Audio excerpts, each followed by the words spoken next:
Okay, good evening. Seeing quorum, the chair opens up the Mashpee Planning Board meeting of Wednesday, March 2nd, 2016. The time is 7 PM. We are meeting at the Town of Mashpee Town Hall, 16 Great Neck Road North in Mashpee, Massachusetts.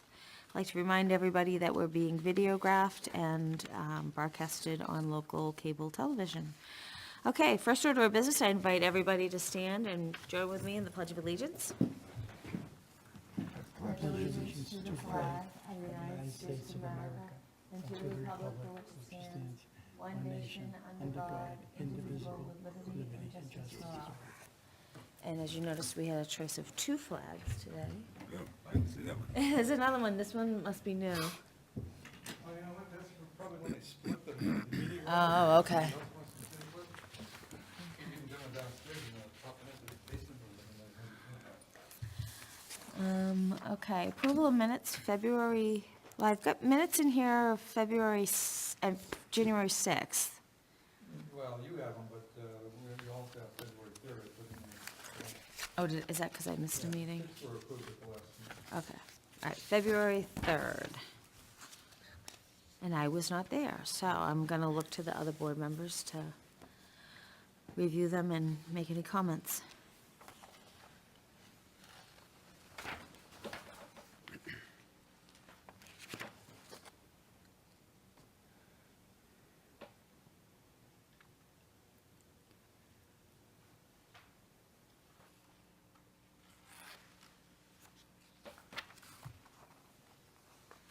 Any comments? I have no comments. I'd entertain a motion to accept. Make a motion to accept the minutes as written for February 3rd. This Tom has something. To the Environmental Oversight Committee in Georgetown, it says $42,500 had been received for the Moonfish River completely flushing rate. In reality, $20,000 received from the county and the rest of it, $2,500. Oh, is your mic on? We can't hear you. All right, so you, So in reality, 20,000 came from the county and 2,500 came from the Citizens for the Protection of Quoit Bay and $500 from the Mashpee Environmental Coalition, and the towns of Mashpee and Falmouth split the rest, which I think was a little over 11,000 apiece. Well, the So we didn't 42.5 get was- 42. That's was the whole amount. cost, yes. But the way it's said, it looks like we received it from somebody. So I don't know if you want to amend that a Well, little it bit. just says it was approved, received to improve the flushing rate. I don't see any problem with it. Well, you could say $42,500 will be spent on a study of the Moonicus River to improve the flushing rate.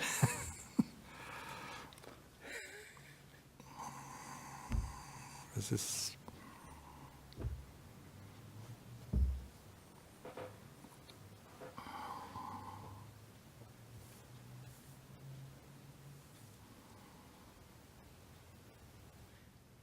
All right, we received for a study to improve the Well, it's just, my main issue is it wasn't received.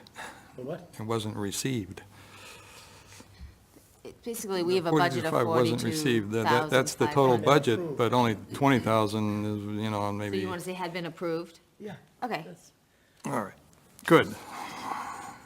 That works. Approved, Okay. one word. Okay, I make a motion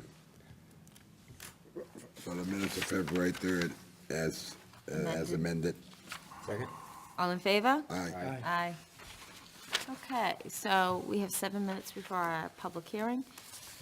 We have a special permit item discussion, whether or not a special permit modification will be required for a site plan change to a golf course water hazard at the Willow Bend Country Club. And we have some materials All right. in the packet.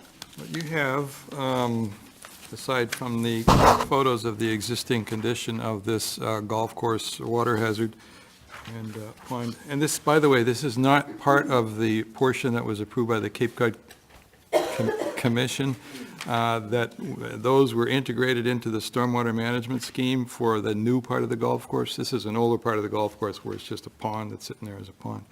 What they're looking to do is to rebuild the pond. Originally, they had clay liners, and as you can see, the water's gone way down. And it has a wall around it that is sort of rotting away. after, whatever, 20, 25 years. And so they'd like to rebuild it essentially in place. It gets a little bit bigger because instead of the wall, they have a sort of a sloped edge to it. But the question is whether or not a change to, in effect, a water hazard on a golf course, every time they want to change one of those, it's going to need a special permit modification.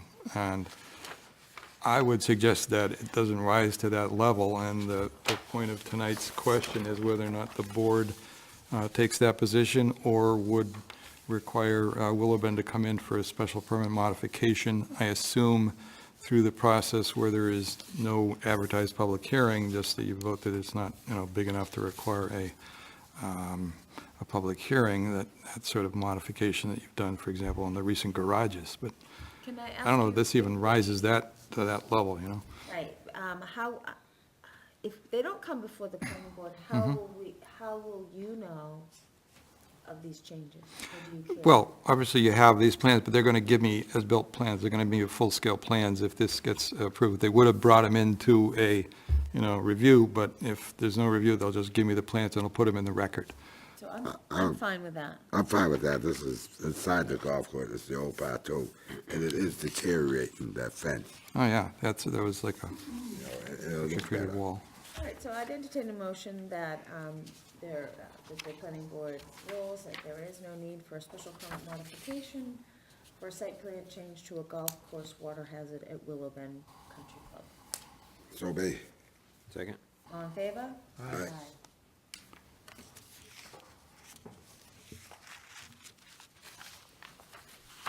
Thank you. All right, okay, old business, report from Design Review Committee. No meeting. Community Preservation Committee. Tom, did you send the draft warrant to everybody? I sent it to all the members, yes. All right, so. And just so you know, I made a suggestion in the explanation of a couple of the articles from the CPA.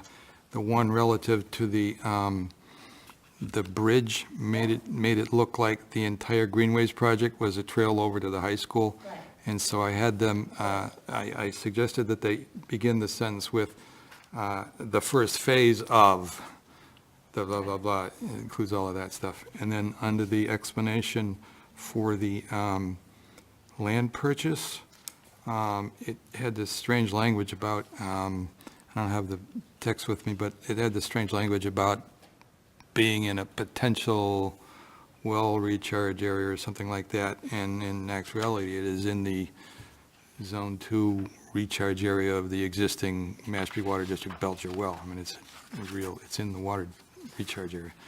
So I sent those text changes up to the Selectman's office, to Christine, suggest that they be made in the explanations. No, that was good, because I had right, the way it was written about the footbridge, it really sounded like it was all about, just that area. Yeah. Yeah, so I think if we just, preface it with this first phase, Yeah. covers that issue. So anyways, special town meeting is Monday, May 2nd. You received a draft warrant from Tom via email. These are this is the warrant article that has all the CPA on it. So as you know, there's gonna be a warrant article about the Greenway footbridge across the Quashnet River. We hope. This is a draft. The selectmen haven't voted on. Right, it's a draft. What stays and what goes yet. There's boat ramp money in here. And more boat ramp money and more boat ramp money. It's good It's to three get of that those. just out of the way, right? Get all the boat ramps nice and new and good. And then there's also a purchase of 23.6 acres for open space. Well, yeah, with no conservation restrictions, so it's not, And that's 425,000, so that's a pretty good price for that. There's also some petitioned articles. There was a petition. two by tribe members, yes. So I think it's gonna be a really interesting town Yeah, meeting me- for everybody to go and read the petition articles carefully. I mean, there's two. Groundbreaking and innovative, that's Well, all the I first want. one basically, sort of requires the town to consult with the tribe on everything. It doesn't say that they'll consult with us on what they do, but the second one basically looks to have all the town's land turned over to the tribe. It mentions the list, or the study, the list that was part of the proposed article last year. Well, that includes the transfer station, includes all kinds of stuff, includes the site they've been talking about for, the VFWs on with the Right. well on it and housing. It's, I don't know if town council will approve it because it's so vague, but it just covers everything, including built-up properties, so, it's In my backyard. it's scary, yeah. Well, no, it doesn't include Southgate Beach. Well, That's not they're town, gonna- that's they're gonna not, ask that it's not for on that town too, land, right? yeah, I know, but basically all the town land that was formerly tax-taking land, that includes a lot of stuff that's, like I said, already being used, and everything that was to go to conservation, and I don't know if it includes the sewer land or not. I think there was the sewer land that was voted on in October, but this refers back to the study that included the sewer land. So I think they've got some problems just in the way it's written, but it's also, no, I mean, I have all support in the world for the tribe, but it's sort of a mess for the town. Yep. Sometimes petition articles No, but, are rewritten Yeah. later on and resubmitted, so, all right, so Environmental Oversight Committee? Plastic bags, we have a public plastic hearing? bags, plastic bags. Yes. Going on. Yes. Well, we invited Sheila Place of Barnstable and Don Malcino of Falmouth. They're a member of the Cape Environmental Action Group. And they were there to give us a little insight into prohibition of plastic bags, so we could write the article for the town of Mashpee. And I think it should be done. I think all the businesses are kind of aware, Yep, it's coming. yeah. Don't buy millions of plastic bags. Yeah, Wait, so right, to place that big order. Well, there's nothing more disgusting than being at the beach and seeing them. Yes. And knowing the dangers they can do to, marine wildlife. Well, they so. claim that they've even seen the plastic bags up at the Arctic Circle, Yeah. due to the currents and stuff. All I can say is that I'll have to save my collection of plastic bags because my Dodge Grand Caravan is specifically designed with these little hooks to hang your grocery bags on the plastic bags. See, it's Will coming make at them a bad- useless, they'll be rolling all over the car. Yeah, it's coming at a bad time for me also, because we've just got a new puppy. Ooh, yeah. Gotta have something to put the poop in. Yep.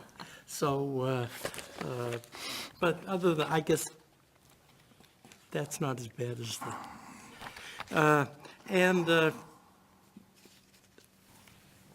the permeable reactive barrier test site, Yes. the Environmental Protection Agency has selected locations in 5 Cape communities, This is very interesting, yep. and one of the sites is down gradient from the transfer station at Old Meeting House Road. No, it's not. No, the one site they picked in Mashpee is adjacent to the Sandalwood subdivision on River Road. Well, You call must it have just Timber changed Landing. it. I don't know.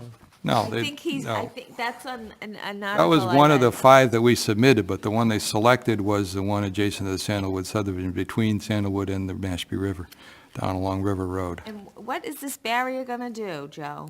Well, this is not, this is a study. It is a study of the groundwater characteristics in that area to see if it would be No. suitable for a permeable reactive barrier.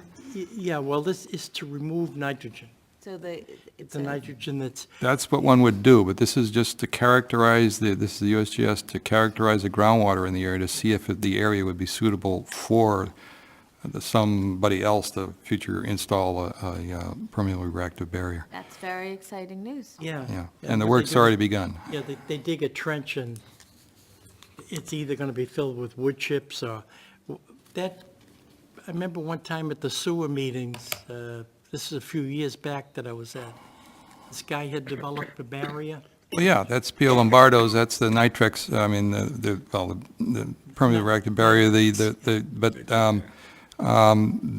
they're not picking a technology, because there's another technology that people seem to be favoring these days, is injection wells that inject a carbon source, which is basically some kind of, vegetable oil, you might think of it, into the groundwater. You have to keep re-injecting it, though, to get the same effect as the wood chip barrier. But the benefit is that you can go deeper without having to dig really deep trenches. And so, one or the other, depending on the situation in a location, one might work better than the other. But they're both called permeable reactive barriers, even though they're quite different technologies. Yeah, well, Wow. they were talking about at the meeting was either wood chips, which I heard about, but, the nitrics I had heard about, but they were talking about iron filings. Well, that's what they used for the phosphorus plume from the military base. They used that in that situation. Yeah. I'm not sure if they work for nitrogen or not, but whatever. But that's, well, that's one of the things they were talking about, and Because usually it's a carbon source that you put in the ground. That's what the wood chips are. And the carbon basically causes an interaction well, between the iron filings, nitrite. iron is made up of carbon. True. So maybe there's Yeah. some relation. Maybe Yeah, they yeah, found it. oxidize that, yeah. Well, then we went on to, these meetings, are pretty interesting. It's, Yeah. It's the most high-tech meetings in town, I think. Yeah, it has to do with the water quality control. Mr. York, working with the town manager, is planning and implementing the National Resources Department this year. That's in the warrant that you got. Yeah, he's got a new hire. And Okay. he's developing a 5-year scenario. And Selectman, Mr. Gottlieb, is helping him with the planning.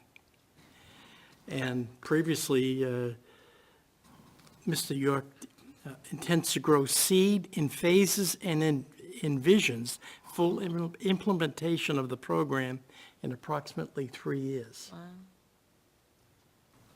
We're going to grow it rather than buy it. That's excellent. Good for him. Well, it seems like the green crabs, which coming from Asia or Yeah. something, like the larger shellfish. And if you put seed in there, they seem to be able to grow undisturbed from the green crabs. And he's in the process of developing a method of harvesting the green crab, trying to. And, Yeah, they were talking about using traps.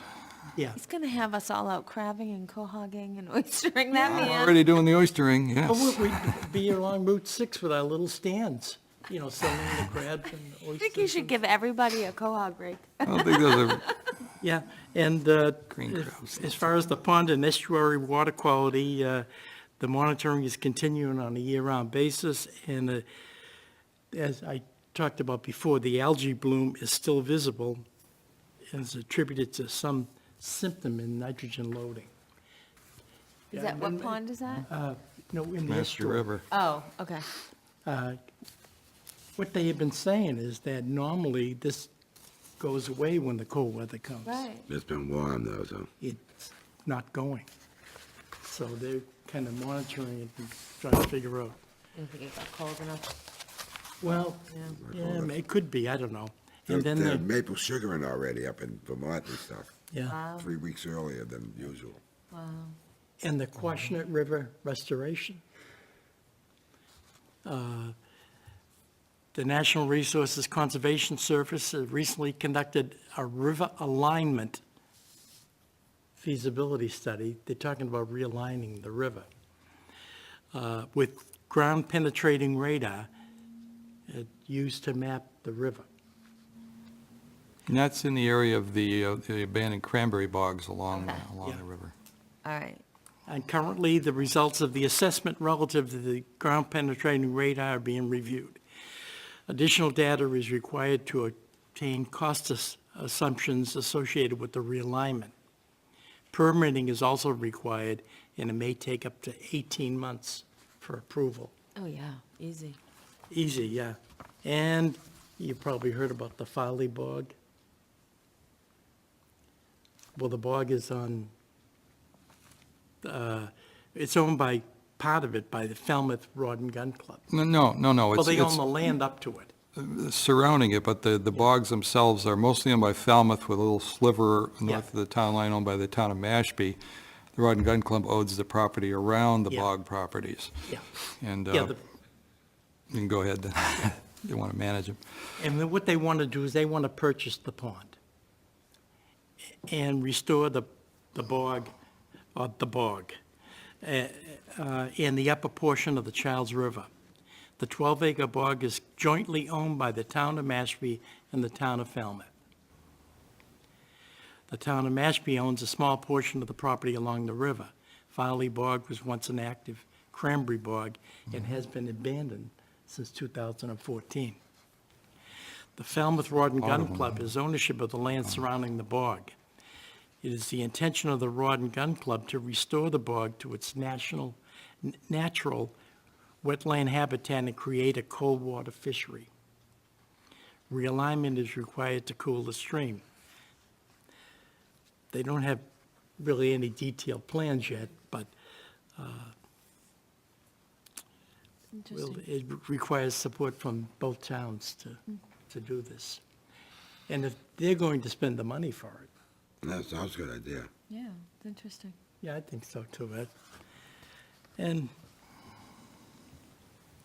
well, and the other thing that was really interesting was the prescribed burning that they have for the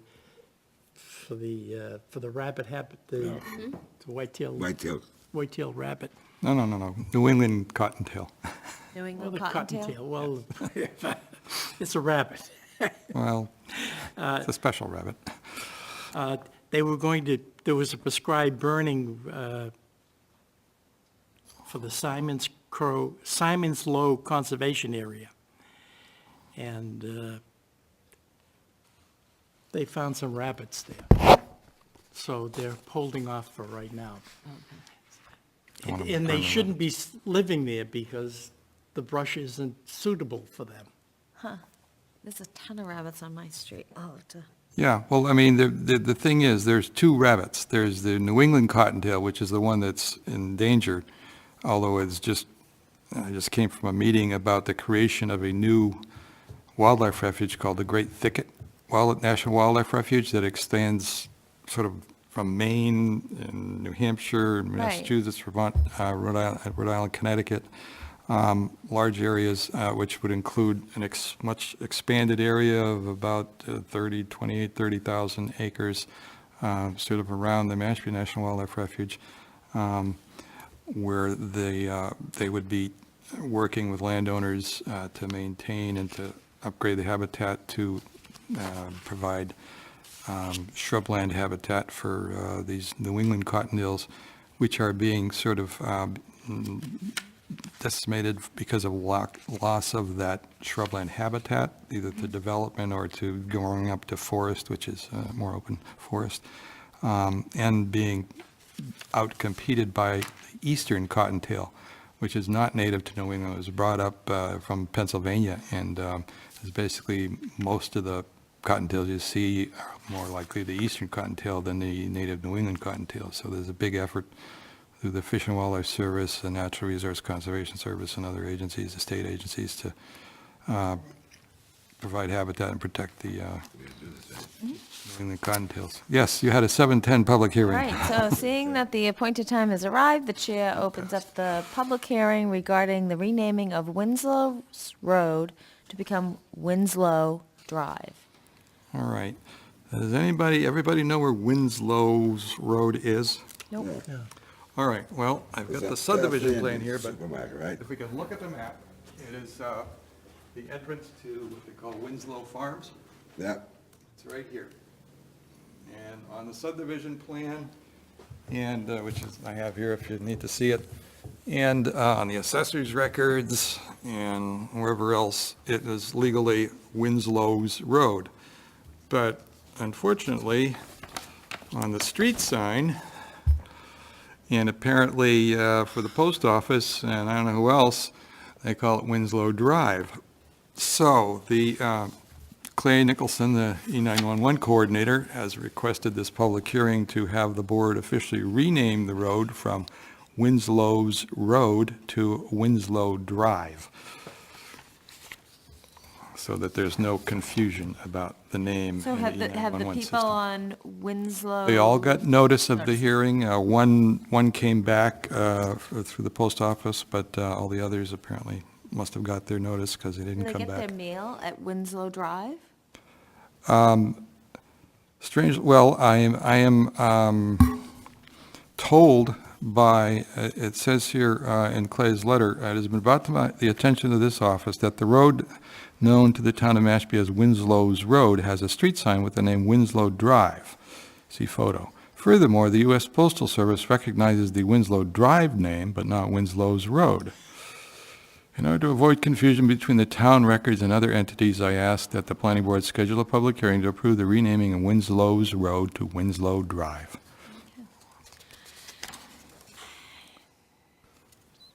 And Nobody in our audience, but I have He's, to say that, he's done a screenshot, you were asking about the post office, he's attached this screenshot, which I just realized is here.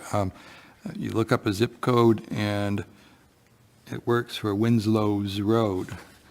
And it says several you put in Winslow's Road, it says several addresses match the information, perhaps you didn't enter a street number or the building has multiple, and then what comes back is Winslow Drive, Winslow Drive, Winslow Drive, Winslow Drive from the post office in terms of the mailing range. I guess this is some sort of post office website you can go to look up things, so that's what he's attached as a screenshot as evidence of what the post office is using, Winslow Drive. So. And since nobody has commented or is here to comment, whether or not what their deeds say, or whether this creates an issue for that, I don't know, but that's a request from the E911 coordinator. all right. There's nobody in the audience, but I'm going to say it anyway. Is there anybody here that would like to comment on this matter? yeah. Is there any comments from board members? No, I have no problem with this. Okay. I'd entertain a motion to, make a motion to well, we close got to the close public the hearing public first. hearing, yeah.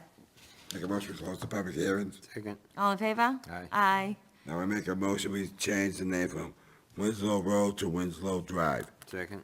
All in favor? Aye. Aye, okay.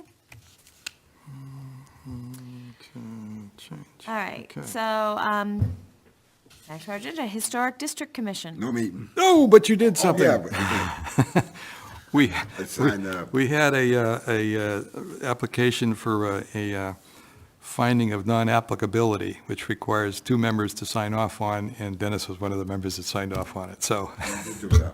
action on the historic Finally, district. That was for a yay, re-roofing job. that's awesome. MMR Military Civilian. Nothing. Report of the status on the Greenway is that we have an article for funding the footbridge on the May 2nd annual town meeting, Special. special town meeting, sorry. I'd like to meet with the people that we met with a while ago. I'm not sure that I can make it to our next meeting, so I'm wondering if we can do it in the first meeting in April. Right, today's, yeah. Does that sound good? Yep. And we'll either have a normal 7 o'clock start. If we have a big agenda, we'll, Do it 6:30. Right now, we have no agenda. right. We'll just do it All 7. right, that Yep. sound good? Yep. Now, how are we going to contact whoever it was that were I at have those their meetings? emails You have 'em? Okay. somewhere. Oh, and okay. I have to look up all those emails. I don't have them. I don't know if you ever did any emailing to the people. Yeah, I feel like I did. It was on my old computer, but I can check and see. Yeah, and I'll check on mine. But we'll put a press release out and see if, we can draw up some interest. And I'd like to do it before town meeting. Status of parking facility at 168 Industrial Drive, any updates? No change. There's no billing from Charlie this month. Correspondence, we have discharge monitoring reports from South Cape Marketplace, which the numbers look good. They range from 4.1 to 5.2. And there's one waterways license 4.8. application that Tom has, if anybody's interested in looking at it.